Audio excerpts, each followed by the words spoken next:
여러분, 안녕하세요. 태조입니다. 오늘 가져온 소식, 진짜 테슬라 오너들 기다리고 기다리던 그 소식인데요. 유럽에서 테슬라 FSD, 즉 완전 자율주행 기능을 쓸 수 있는 날이 드디어 코앞으로 다가왔어요. 오늘 영상 보시기 전에 구독이랑 좋아요 한 번씩만 눌러주시면 저한테 엄청난 힘이 됩니다. 알림 설정도 같이 해두시면 이런 핫한 소식 놓치는 일 없이 바로바로 받아보실 수 있어요. 자, 그럼 본론으로 들어가 보겠습니다. 테슬라 유럽 공식 트위터 계정에서 게시물 하나가 올라왔어요. 테슬라 유럽, 중동, 아프리카 계정, 즉 테슬라 EUF에서 올린 글이었는데 내용이 상당히 구체적이었거든요. 네덜란드 차량 인증기관인 RDW와 함께 FSD 슈퍼바이즈드, 우리말로 하면 감독 모드 완전 자율주행의 최종 차량 테스트 단계를 공식 완료했다고 발표한 거예요. 거기다 UNR 171 승인과 아티클 39 면제 신청에 필요한 모든 서류까지 제출 완료했다고 밝혔어요. 자, 여기서 RDW가 뭔지 잠깐 짚고 넘어가야겠죠. RDW는 네덜란드 정부가 운영하는 공식 차량 승인 기관이에요. 우리나라로 치면 국토교통부 산하 자동차 인증기관 같은 역할을 하는 곳인데 유럽 내에서도 꽤 영향력 있는 기관이에요. 테슬라가 유럽 진출의 첫 번째 관문으로 네덜란드를 선택한 게 괜히 그런 게 아니에요.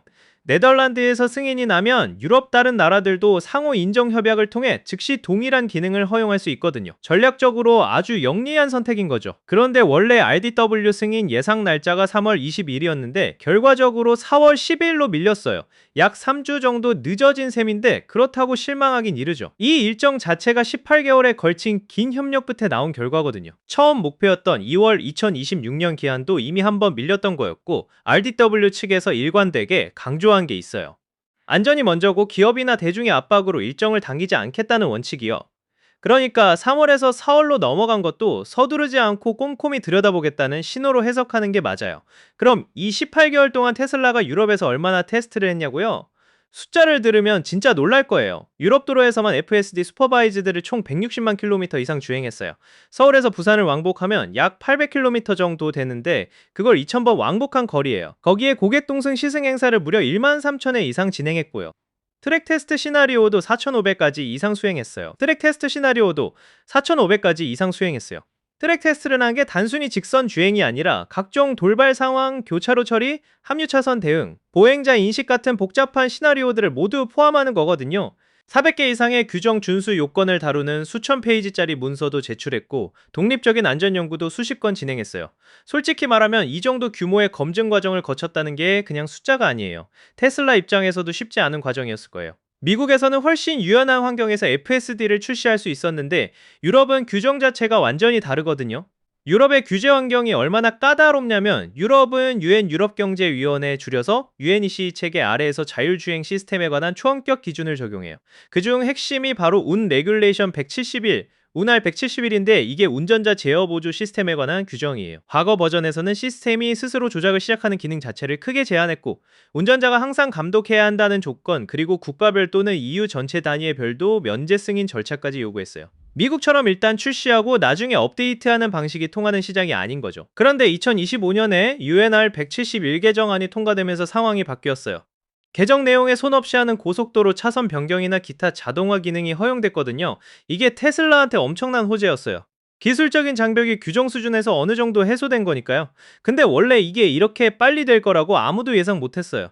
테슬라 전 임원이 2024년에 한 말이 있는데 일부 규제 요소들은 2028년까지 밀릴 수 있다고 경고했었거든요.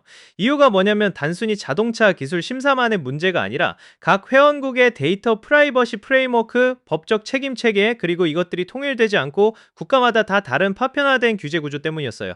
유럽연합이 27개국으로 이루어져 있다 보니 자동차 한 대가 유럽 전역에서 동일한 기능을 쓰려면 이 모든 걸 조율해야 하는 거예요. 진짜 복잡한 퍼즐이죠. 그래서 테슬라가 네덜란드 하나를 먼저 뚫는 전략을 쓴 거예요. 네덜란드에서 국가 승인이 나면 상호 인정 원칙에 따라 다른 EU 국가들도 별도의 긴 심사 없이 즉시 채택할 수 있어요. 이 도미노 효과가 현실화되면 이르면 2026년 여름쯤에는 EU 전역 출시가 가능하다는 게 현재 전망이에요. 자, 여기서 잠깐 테슬라의 글로벌 그림을 같이 봐야 해요. FSD 슈퍼바이즈드는 현재 미국에서 이미 운영 중이에요. 빠르게 확산되고 있고 사용자 수도 계속 늘고 있어요. 중국 시장에서는 일부 승인이 이미 나 있는 상태인데 CEO 일론 머스크가 2026년 2월에서 3월 사이 전면 출시를 목표로 밝혔었어요.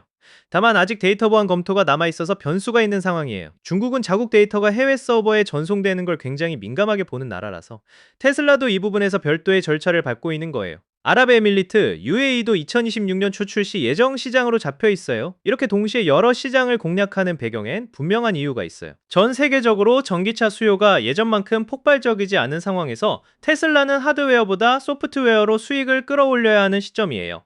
FSD 같은 자율주행 소프트웨어는 차 한 대를 파는 것과 달리 구독이나 라이선스 형태로 지속적인 수익을 만들 수 있거든요. 유럽이 이 전략에서 얼마나 중요한 시장인지는 설명 안 해도 아시겠죠?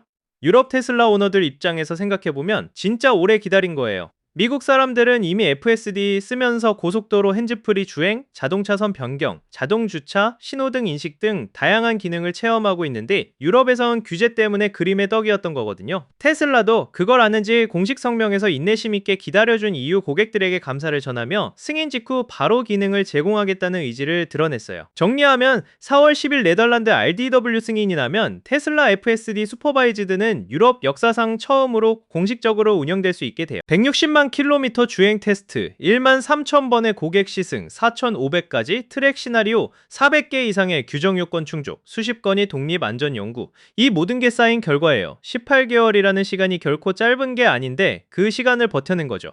유럽 자율주행 시장 관점에서도 이건 상당히 의미 있는 사건이에요.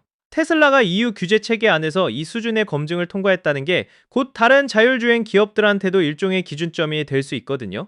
앞으로 웨이모든 바이두든 현대차든 유럽 진출을 노린다면 이 경로를 참고하게 될 거예요.